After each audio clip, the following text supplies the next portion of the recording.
reached 500 assists today, and she's the first player in Maryland women's basketball history with 1,500 points, 500 rebounds, and 500 assists. And Maryland also reached 20 wins today for the 20th season under Brenda Frese. So Coach will start You're a star.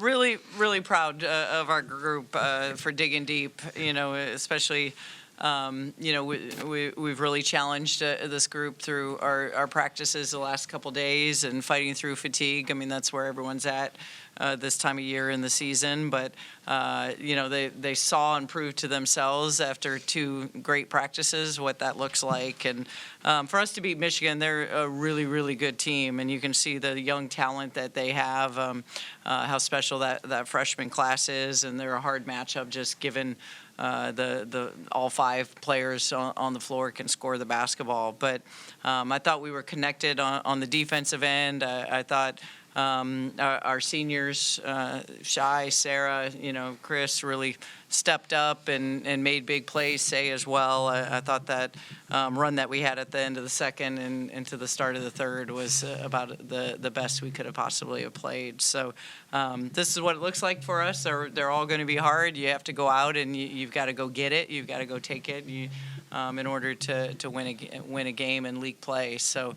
really proud of the response of this team tonight and looking forward to as we move forward. Raise your hand for the mics. We'll take questions for the players first. We'll start over here with Bree. Hey, y'all. Shai, how are you feeling? That was kind of a scary moment there at the bottom, at the end of the game there. And can you I know they were trying to intentionally foul. Did the knee kind of just buckle a little bit? Yeah, no, I just fell right on it. I'm getting old, so I can't keep falling. So, yeah, I'll be all right. Be all right? Mm. And obviously, you've accomplished so much in your career here. Another milestone. What do some of these things mean as you, keep raising up on the list, some of these lists? And, this one is, first player in Maryland history to accomplish that. And, there's been a couple good players to come through here. Yeah, I mean, it doesn't get done without great teammates, great coaching staff. So, I'm grateful to be in the position that I am. It really means nothing, though. Our goal is to win and make it far in the tournament and, win Big Ten. So I think that's the main focus. Everything else comes second. Yeah, Sailor, 8 of your 12 came kind of in the beginning of that third quarter that Coach referenced. It felt like the game kind of opened up for you when you were putting the ball on the ground and attacking the rim. Was that like a conscious decision for you or it just kind of happened that way? Yeah, I think, sometimes I put myself to be like one-dimensional, and I think just, utilizing the bounce, attacking, putting pressure on the rim is really important. So, I think our third quarters are an emphasis, so coming out and attacking was definitely important for us. Okay. First of all, great win for Coach, and this question is for players or coaches. Michigan came out very aggressive and intense in the first half. What adjustments did you make? How did you raise your intensity? Did you talk to the players or anything? Or how did you feel after the second half to make the adjustments? I just want to hear your comments on that. Here we go. I can say it. Wait, you want it? I just think, we obviously came out kind of on our heels, and I think, we had to put pressure back onto them. And I think, obviously you make adjustments in the game, but I think a lot of those were kind of our own mistakes. So I think we knew when Michigan was going to come in strong. They're a really good team. So I think, just making sure the little things being intentional is really important as we adjusted throughout the game. I also think that Michigan's just been a team that never quits. They find great players, hardworking players. And I think, our experience kind of helped us in the end and, finding a way to push through that wall. So I think just that really helped us too. Sarah, today was your third 20-point game, I think the last 6 or 7. What's been different for you over the past couple of stretches to kind of get you to tap into this different level of scoring? I would say better preparation before the games. But I know today it was a little bit tough first half, but second half came out a little bit more confident and staying aggressive on offense. So I would say better preparation before the games, yeah. Michigan had a lot less open looks from 3 in the second half. Was that a focus coming out of halftime, and what defensive adjustments did you make, if any? Well, if you've watched our past couple of games, people have been very successful from the three-point line. So I think, we had to get in the gym or get together and take pride in that. definitely was something we worked on the past 2 days. Like we don't want to be that team that, you know, they come in and they're like, oh, we're gonna hit this amount of threes, or they don't guard this. So I think, you know, they shot the ball. They typically shoot the ball really well. So I think for us, running them off the 3-point line and making them score, you know, we'd rather them score 2s than 3s. But I think just from the past couple games, we had to make that adjustment and dig in a little deeper. Hey guys, for any one of you, that middle 8, you know, end of the first half, start of that second half, where you kind of erased a 9-point lead, then open up a 5-point lead in the third quarter. How big was those 2 runs? Kind of, you know, set the lead, carry it out throughout the rest of the second half. Yeah, I think those runs are huge. Basketball is a game of runs. It's a game of momentum, trying to get momentum back. Obviously, we have great fans that help us, you know, swing the momentum. I think also just being united and knowing that we're never out of a game, I think that's huge. And especially in Big Ten play, every team's good. So I think if you're going to give up, then we can just walk off the court. But I think this team does a good job of trying to fight back. Last one for players. Sailor, they had you and Allie switching off guarding Yulia Graboskaya. I think I got that. How do you go about guarding someone with that, you know, physical presence on and you know, physical gameplay on the court? I think just meeting her physicality. I think, you know, when she's that tall, you kind of have to use your advantage. She's obviously a lot taller than me, so just trying to push her out. But I don't know. I think that when it comes to like to players like that, you kind of have to use your advantage and try to not let her get second chance shots. I mean, she's still 11 on us, but I think we just have to be more intentional when they do have that advantage. Thanks, ladies. We'll take questions for Coach Frese now. We'll start with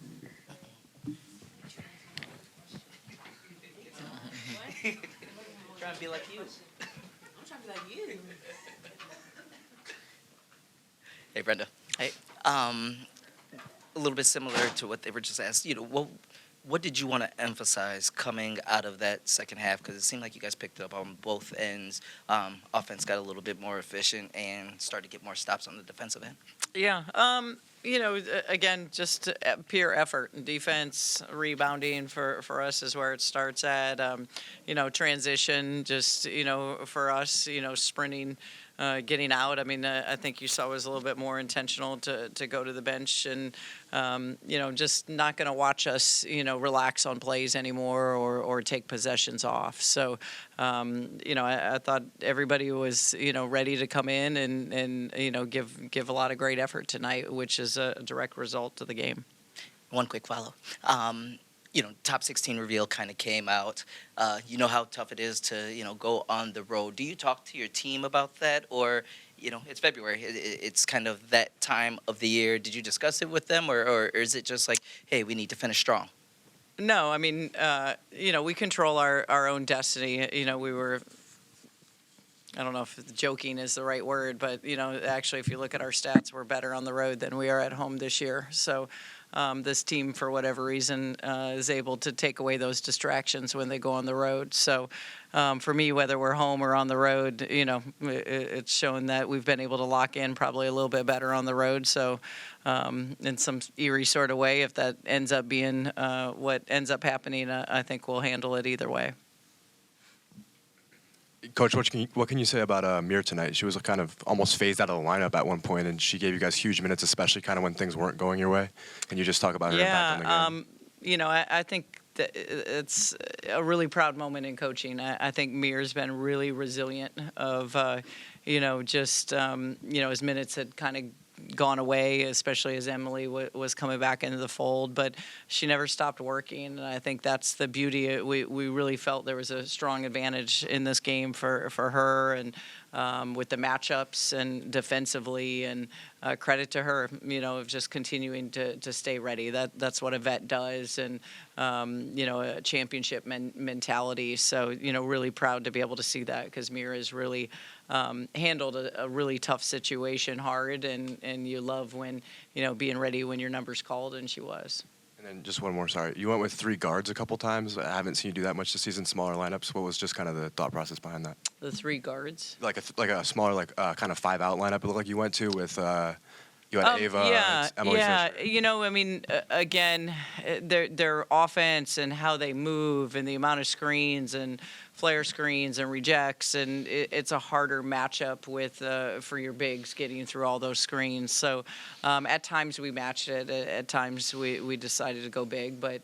And again, I thought their response the other night when I brought the bench in late game, I really liked where they were at. I thought they tried to cut down that deficit against Nebraska. So, it speaks volumes to them continuing to work.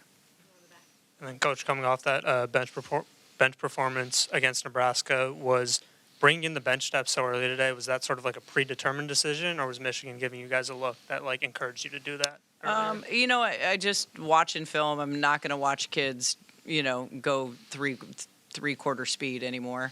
I'd rather have all out, effort and energy. And so, yeah, it was intentional because, I think we have to, get ourselves in better shape and be able to extend the bench when we can. And I thought tonight was, they showed that they're, some of them are ready. Christina played 17 minutes tonight. Oh. Christina played 17 minutes tonight. She had the big block at the end. Can you talk about her play this game? Yeah, I thought, she gave us a lot of great things on both ends of the floor. I'd like her to get a little bit less, out of foul trouble. But, her scoring, we needed all 9 points. Her stepping up and making free throws. And defensively, she did have a really hard matchup. I mean, she had Olsen, and that's a difficult matchup, especially when you're not used to defending a guard in the way that Olivia moves. So I thought she was really big with her motor, her length, being able to, but you see what a talent Olsen is, but just trying to make her have to work for some of those shots. Hey, Coach, kind of following up on that a little bit, Michigan's two freshmen today, Swartz and Olsen, beat you guys a lot, especially just all around the court. Can you talk about how you guys kind of struggled to defend them today? Yeah. They're talented, they're confident, and they just will outwork you an entire game. That's what we talked about at halftime, that you're going to have to outwork the effort of those two freshmen. And I thought those two were sensational. Like that, another day, but nightmares that we've got to see them for the next 3 years. They're really, really talented. But I thought for us it took collectively the team to be able to kind of work through that with the kind of game that they both had tonight. Defensively in the second half, you stopped Michigan from getting a lot of open looks. Most of their shots were highly contested, especially from three. What defensive adjustments did you make in the second half, and what did you think was going well?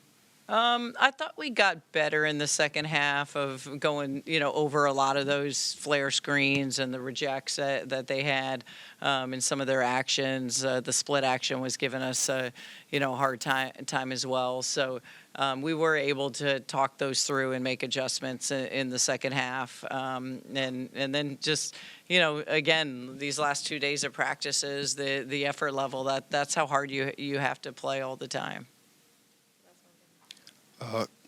Coach, earlier you talked about how you guys control your own destiny. I believe tonight was your 9th win this season with in games decided by 10 points or less going into the Big Ten tournament with a lot of great teams to play against. How confident are you in your ability to continue to dig deep, as you talked about earlier, to kind of pull out these tough wins? Yeah, well, I think the conference prepares you. It prepares your players to be in these tight games. I think that's the beauty of what it will look like in March in the Big Ten tournament as well as in the NCAAs is you're battle tested. And I think that's going to be the exciting thing for all of us come March is to be able to kind of lend on that experience and utilize that confidence to put you in the best position to be successful.